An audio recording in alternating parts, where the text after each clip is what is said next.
Vous avez la possibilité d'échanger avec des employeurs canadiens, plus particulièrement dans la province de Terre-Neuve et Labrador, et d'obtenir une offre d'emploi au Canada. Alors, ici, on va parler du prochain événement. On va dire, ce sont des événements de recrutement virtuel ou salon virtuel de l'immigration. Alors, ce genre de salon virtuel sont des événements virtuels de recrutement où vous pourrez discuter, échanger avec des employeurs, que ce soit, il y avait des événements de recrutement pour le Nouveau-Brunswick, il y avait des événements de recrutement uniquement pour Manitoba ou bien pour le Québec, cette fois-ci, c'est pour Terre-Neuve et Labrador. Alors, Terre-Neuve et Labrador, ça fait partie des 4 provinces de l'Atlantique. Alors, pour les 4 provinces de l'Atlantique, on a la Nouvelle-Écosse, l'île du Prince-Édouard, Terre-Neuve et Labrador et la Nouvelle-Écosse. Ils sont les 4 provinces de l'Atlantique, comme vous pouvez le voir sur la carte. Alors, pour cet événement de recrutement-là, vous pourrez discuter, échanger avec les employeurs. S'il y a des employeurs qui sont intéressés par votre profil, vous pourrez obtenir une offre d'emploi. Et cette offre d'emploi-là, vous pourrez, si par exemple vous avez le profil, si par exemple vous voulez, en plus de l'offre d'emploi, obtenir la résidence permanente à travers le programme Canada des provinces, c'est-à-dire le programme Canada de Terre-Neuve et Labrador, parce que pour chaque province et chaque territoire, on a un programme Canada de la province ou du territoire. Par exemple, le territoire du Yukon, on a un programme Canada de ce territoire-là. Canada du Manitoba, qui est une province, programme Canada de la Nouvelle-Écosse. Maintenant, pour chaque programme de province, c'est la province, par exemple, qui détermine si vous avez besoin d'une offre d'emploi ou pas pour participer à ce programme-là. Maintenant, par exemple, pour le Manitoba, vous n'avez pas besoin forcément d'une offre d'emploi pour participer à ce programme Canada des provinces pour avoir une désignation de province, de la province et obtenir la résidence permanente. Pour le Manitoba, vous n'avez pas besoin d'offre d'emploi. Pour la Saskatchewan, vous n'avez pas besoin d'offre d'emploi. Vous déposez directement une déclaration d'intérêt. Pour la Saskatchewan, directement la déclaration d'intérêt. Pour le Manitoba, vous avez besoin d'un lien avec la province, que ce soit le lien à travers la visite exploratoire ou bien le lien à travers par exemple, des visites que vous avez fait antérieurement au niveau de la province ou bien des proches parents, des amis que vous connaissez qui sont basés au Manitoba. Là, vous pourrez être éligible et déposer directement à travers ce programme d'immigration-là. Maintenant, pour les autres provinces, vous avez forcément besoin d'une offre d'emploi valide, d'un employeur admissible. Et une fois que vous obtenez cette offre d'emploi-là, vous pourrez déposer votre déclaration d'intérêt, obtenir la désignation de la province, et là, vous pourrez obtenir 600 points supplémentaires, créer votre compte sur votre profil Entrée Express et obtenir une invitation et déposer la demande de résidence permanente, étape par étape. Maintenant, si vous ne voulez pas faire la procédure de la résidence permanente qui nécessite des critères d'admissibilité, premièrement, il faut faire le test de langue. Si vous ne voulez pas faire la procédure de la résidence permanente, vous pourrez, après avoir obtenu votre permis de travail, déposer une demande de permis de travail directement. Et vous aurez un permis de travail que vous devrez renouveler. Si vous n'arrivez pas à le renouveler, par exemple, vous devrez changer de statut ou soit quitter le territoire. Voilà, c'est le statut temporaire. C'est ça le statut temporaire, que ce soit visiteur, travailleur ou étudiant. La résidence permanente vous permet de vous installer et de vivre de manière permanente sur le territoire canadien, ce qui est plus avantageux, avec des avantages que vous aurez avec les citoyens canadiens.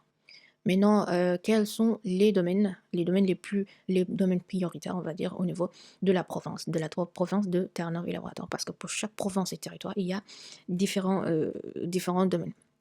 Pour certaines provinces, on a ceux qui sont dans le domaine travail social, dans le domaine de la santé, dans le domaine de l'enseignement sur la petite enfance, en plus dans le domaine de l'administration, c'est-à-dire action administrative, comptabilité, etc. Mais pour la province de Terre-Neuve et Labrador, vous avez travail social, domaine de la santé, enseignement à la petite enfance, le domaine de l'aviation qu'on ne voit pas au niveau des autres provinces, le domaine de la construction, que vous soyez manœuvre, que vous soyez génie civil, et cetera. Tout ce qui touche la construction, plomberie, et cetera. Dans le domaine de l'hôtellerie aussi, commerce de détail, restauration, là, vous pourrez déposer votre demande. Même si vous n'êtes pas dans l'un de ces domaines-là, vous pourrez quand même, participer à ce salon virtuel, déposer votre CV et si un employeur quelconque, voit votre CV et est intéressé, il va vous, contacter directement.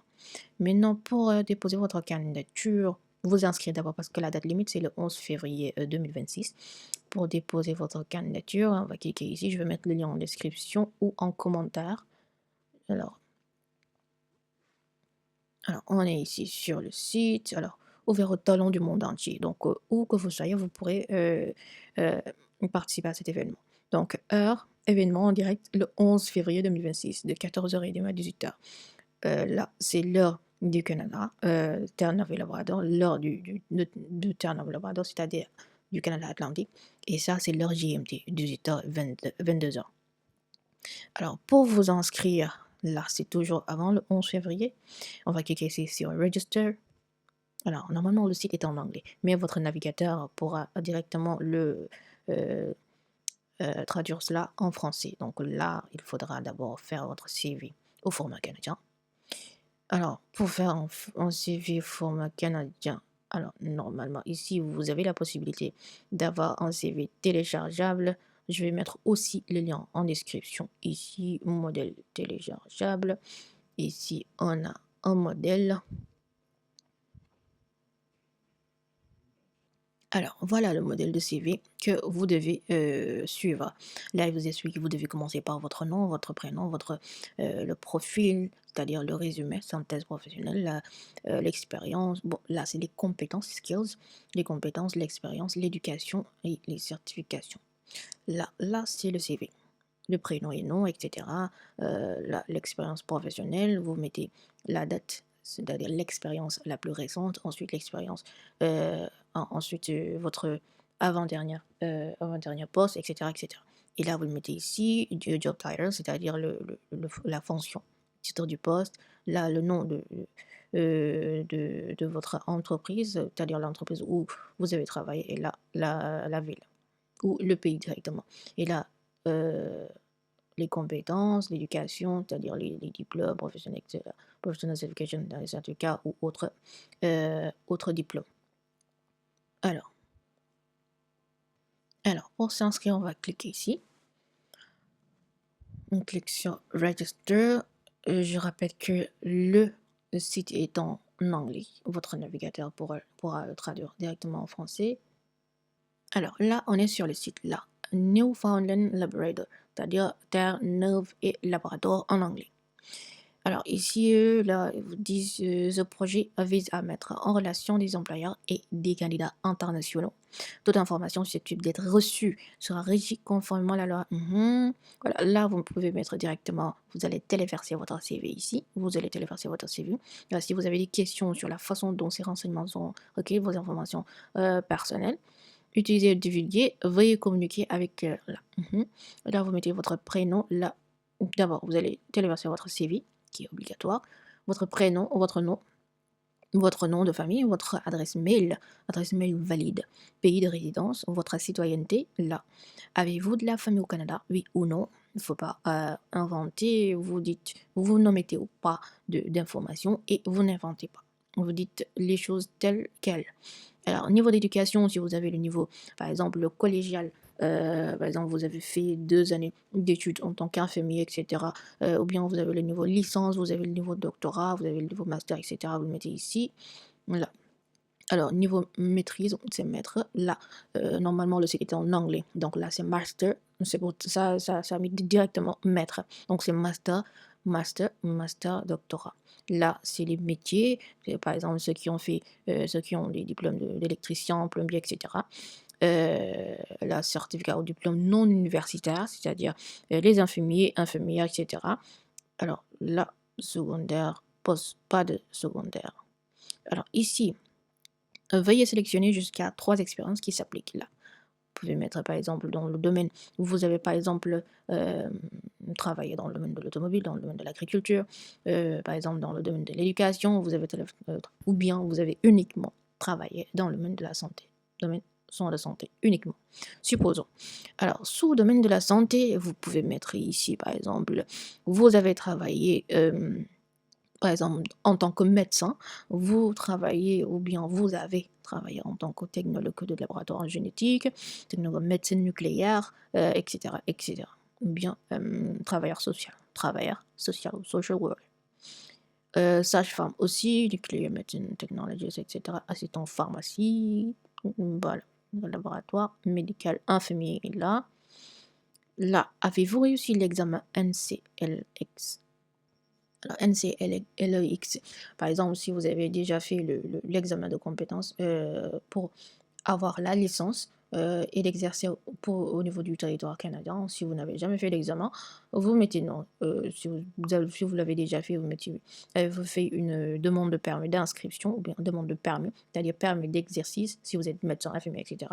Si vous l'avez, vous mettez oui. Si vous ne l'avez pas, vous mettez non. Alors, quelle langue parlez-vous? Parlez-vous anglais? Si c'est oui, c'est bien. Si c'est non, vous mettez non. Si c'est oui, vous devez mettre votre niveau débutant, intermédiaire, courant, etc. Et vous passez en test de langue en anglais. Si ce n'est pas le cas, vous mettez non. Alors, si par exemple l'anglais est ma langue maternelle à des fins d'immigration, il se peut que vous deviez tout de même fournir des résultats dans le test de compétences linguistiques. Mais non, parlez-vous français? Oui, ils vont vous demander quand même votre niveau de français, si c'est courant, vous mettez courant, intermédiaire, etc. Alors ici, allez-vous passer en test de langue, par exemple le TIF ou le TCF Canada. C'est les deux tests qui sont éligibles pour l'immigration au Canada. Si c'est le cas, vous mettez oui, la test accepté, comme je le disais, c'est le TIF ou le TCF Canada uniquement, ni le DELF ni le DELF. TIF ou TCF uniquement. TIF Canada, TCF Canada. Alors là, téléchargez les résultats du test de langue. Là, vous mettez les résultats du test de langue. Êtes-vous intéressé pour des études postsecondaires, par exemple? Si c'est le cas, si vous êtes vraiment intéressé, vous mettez. Si vous n'êtes pas intéressé, vous mettez non, carrément. Et vous cliquez sur Register. Là, vous êtes inscrit. Et là, c'est l'inscription uniquement. Maintenant, le jour J, le 11 février, vous devez être connecté à l'heure GMT. À l'heure GMT. Maintenant, vous pourrez échanger avec les employeurs, des employeurs qui sont au niveau de Terre-Neuve et Labrador. Maintenant, si après le salon virtuel, l'événement, vous êtes contacté par un employeur, vous pourrez obtenir une offre d'emploi, un contrat de travail, une offre d'emploi, et vous pourrez soit déposer une demande de permis de travail, et obtenir un permis de travail, et là, vous allez être sur le territoire canadien en tant que avec un statut temporaire, où vous avez la possibilité d'avoir l'offre d'emploi et de déposer à travers le programme candidat de Terre-Neuve et Labrador. Avec ce programme-là, vous pourrez déposer, obtenir la désignation de la province, la désignation provinciale. Après cela, vous pourrez déposer à travers, par exemple, Entrée Express. Vous créez votre profil Entrée Express et là, vous pourrez obtenir une invitation à déposer une demande de résidence permanente. Maintenant, après avoir déposé la demande de résidence permanente, vous obtenez la résidence permanente avec l'offre d'emploi. Et là, ce qui est avantageux avec l'offre d'emploi, avec la résidence permanente, c'est que en déposant la demande de résidence permanente avec l'offre d'emploi, vous n'avez pas besoin de fournir des preuves de capacité financière. Puisque vous avez l'offre d'emploi, vous n'avez pas besoin de déposer, par exemple, des preuves de capacité financière. Là, vous n'en aurez pas besoin. Mais non, si par exemple vous avez de la famille que vous voulez par exemple inclure dans votre demande, vous pourrez, vous et votre famille, obtenir par exemple la résidence permanente et immigrer au Canada. Et là, vous pourrez, une fois sur le territoire, commencer à travailler directement avec le statut de résident permanent. Alors, c'était tout pour cette vidéo. N'hésitez pas à liker et à partager la vidéo au maximum. Quant à moi, je vous dis à la prochaine pour de nouvelles vidéos.